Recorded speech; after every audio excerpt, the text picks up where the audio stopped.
Here we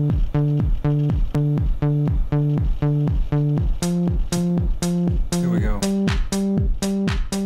One step at a time, don't be living. Welcome back. This is week 32 of our weekly vlog about being journalism advisors at Bellevue West High, Bellevue, Nebraska. I am Aaron Stuvey, and with me, as always, is Julie Rouse. And today, we have lots to talk about. We do. I just realized I'm not wearing any lip gloss. Should I pause it? This is my first. No, you know what? I will be real. I will take a page from Ashley Judd's amazing manifesto that she wrote earlier this week, and I will do this vlog without lip gloss. And I'm also going to do it without lip gloss. Okay, so pretty low-key week in our lives. Really, correct? for the most part. I mean, did everybody seem to come to terms with our choices for editors and whatnot for the yearbook and newspapers? So that went off without a hitch so far. Awesome. Well, good. Yeah, newspaper's been pretty. My new editors took over. Oh, scared. 2 weeks to put this paper together. You got this. 2 weeks! Things are going well there, but we thought that there have been some interesting things going on in the world of scholastic journalism this week. We thought we would dedicate this particular vlog to. So, I think one of the big problems or misunderstandings that people have of student journalism is that any student publication is supposed to be a PR tool for the district. And I think I've said that here before. But it seems at this time in the year, I hear of more and more students who are being censored in their publications, more and more advisors who are being bullied. Or advisors that are doing the bullying in some cases. Or advisors that are doing the bullying in some cases. So one of the stories that came out of Missouri this week is a principal who has placed some pretty strict expectations on his yearbook advisor, basically saying that the yearbook is not a student publication and the teacher is ultimately responsible for that work. And that's not how it's supposed to work. It's supposed to be a student publication. They're supposed to. We are here as guides. We are here as their safety net to keep them from doing stupid things, as teenagers are wont to do. Yes, but it should be theirs. You know. And my only job is to make sure that they don't do something. Write something that shouldn't be out there. Right. And the audacity, too, of putting all of that on the show. Like, I mean, the school in, where was it? Missouri was 900 kids. So let's say the yearbook's probably 150 pages, maybe. Okay. Give or take. To put the 100% of the responsibility on one person to create a 150-page book in 9 months and have it all on that person's shoulders, it's ludicrous. But we should expect that in this nation, the way educators are treated. Well, there's that point as well. Feeling a bit bitter today. Yeah. So I want it to be clear that there are different interpretations of Hazelwood. There are, I think, currently 7 states that have basically passed legislation that invalidate Hazelwood in those states so that students do have full First Amendment protections. I feel that we are so lucky. And when I read stories about this particular school in Missouri, and there's actually another issue going on right here in the metro, 30 miles west of here.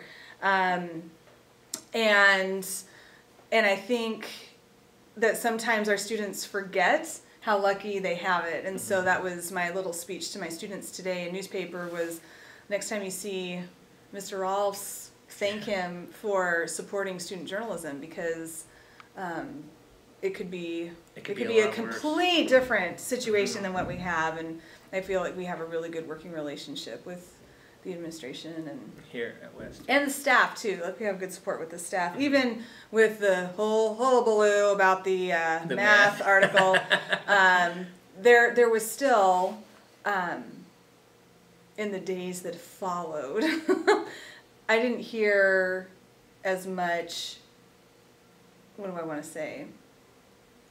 It was more, I understand why you put it in. I understand why you let it run. I understand why, you know, and so I just felt like there was a lot more support. Yeah. So it's just important to remember that, and, you know, they are student journalists, and journalists, unless you work for certain multinational corporations, are supposed to be independent. The other thing that I thought was interesting and that had really, I created an educational issue out of it, is this story that was released this week about this photographer who went into juvenile detention centers and took photos of the detainees there. That's intense. And their faces aren't in, but you see the images of these kids in these cells and you know, alone and all that. And then in this article, there's a chart that compares other developed nations and per 100,000 how many of their teenagers are in jail. So you got Finland, it's like, you know, 2, and France, it's like, I don't know, 10. I don't remember. U.S., out of 100,000 kids, how many are in either prison, full-on prison, or juvenile detention center? 336 per 100,000. Wow. 336. The graph is amazing because it's like little, and then whoop! Well, And I wonder, when did the school become the police state? Because when I was in high school, it's just zombies. Oh. When I was in high school, you got in a fight in high school, it was handled in the school. And maybe you got a detention or you got suspended or whatever. But you sure as heck did not get ticketed and charged with assault. I want to know when that happened. When did school become a police state? The year was 1984. It was not. George Orwell. It's like I wasn't even in high school in 1984. I think part of it is we've created a lot more laws than we used to have over the past like 20 years. Yeah. We have a lot more things that you can't do. I think we are in the process of a slow burn of rights eroding. I really do. I don't think it'll ever. We've been there. Yeah. I mean, and it went into hyper speed After 9/11. After 9/11 with the passage of the Patriot Act. We're sorry that this week has been a little bit of a downer type of a week. Next week will be fun, happy time. Yay. So, all right. Well, we wish you all a wonderful rest of the day whenever that you happen to be watching this. See you next week.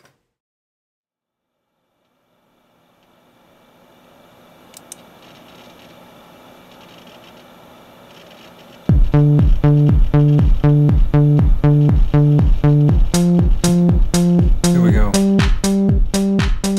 One step at a time. So we need to end with a joke. The only joke I have is potentially offensive to a certain subgroup in our building.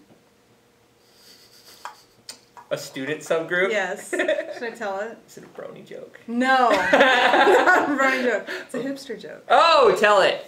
Are you sure? Yeah. I'm afraid. Okay. I think we'll be fine. I mean, I'm not the one saying it, so. How many hipsters does it take to change a light bulb? I don't know how many. It's a really obscure number. You've probably never heard of it.